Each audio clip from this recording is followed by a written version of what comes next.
To stitch this project, hoop cutaway stabilizer and stitch step 1, the placement, onto the stabilizer. After it stitches, you'll place your fabric with the batting underneath, or you could use foam so that it completely covers the placement. On my particular sample, I did add another piece of papery cutaway because I have so many stitches. The next step, we'll stitch down the fabric and the batting and foam. If you use it, it's going to go around twice to tack this down.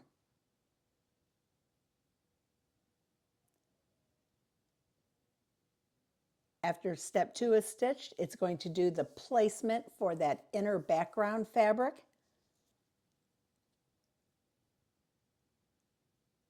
After it's stitched down, you're going to take the hoop off the machine and trim out the fabric from that inner area only. Leave the batting or foam if you added it.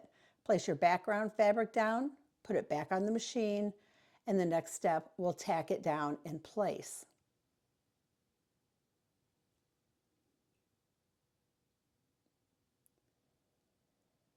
The next step is going to stitch the quilting on the background fabric.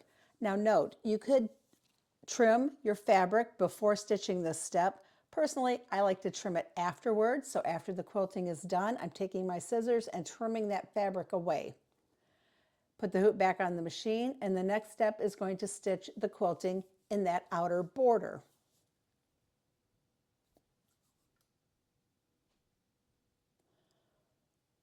Once that's done, your decorative stitch, in my case the candle wick stitch, will stitch over that cut area, covering it.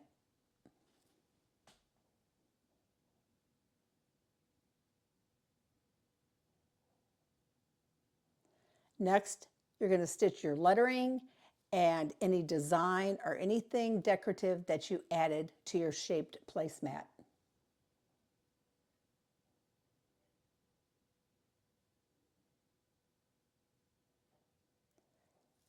You'll take the hoop off of the machine and you're going to place 2 folded pieces of fabric, wrong sides together, with the fold pointing towards the center of the hoop. Take the second folded piece, place it over the first one. Both folds are in the center and you notice that they overlap. At least probably 2 inches on a project this size. You could tape this down if you wanted. Put the hoop back on the machine and it's going to stitch the pieces together.